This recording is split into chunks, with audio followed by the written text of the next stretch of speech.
Hi friends, welcome to Vasavi YouTube channel. ఈరోజు అయితే మన వీడియోలో 2 రెసిపీస్ అయితే చూడబోతున్నారు. ఒకటి కొబ్బరి లడ్డు అండ్ ఇంకొకటి కొబ్బరి బర్ఫీ.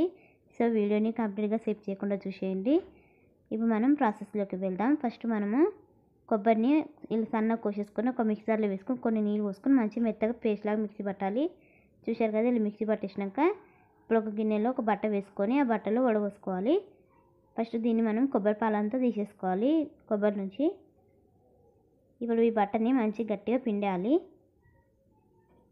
ఇలా కొబ్బరి పాలన్నీ విండేసుకుంటాం కదా, ఒక కటోరలో ఇలా కొబ్బరి పాలన్నీ విండేసుకున్నాక ఇప్పుడు మనం ఈ పొడిలాగా వెళ్తుంది కదా ఈ కొబ్బరిని.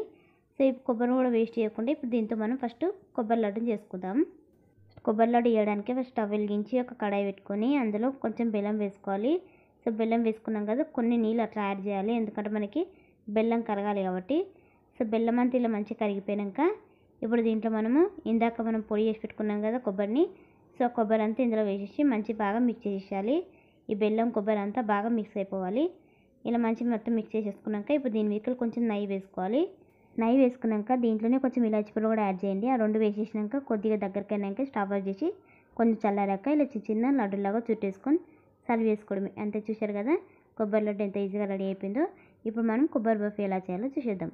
ముందుగానే మనము కొబ్బరి పాలు తీసి పెట్టుకున్నాం కదా, ఇప్పుడు స్టవ్ వెలిగించి ఒక గిన్నె పెట్టుకొని అందులో కొబ్బరి పాలు వేసుకోవాలి. కొబ్బరి పాలు ఇలా మరుగుతుండగానే కొంచెం బెల్లం వేసుకోవాలి. సో బెల్లం అంతా మంచి మొత్తం ఇందులో కరిగిపోవాలి.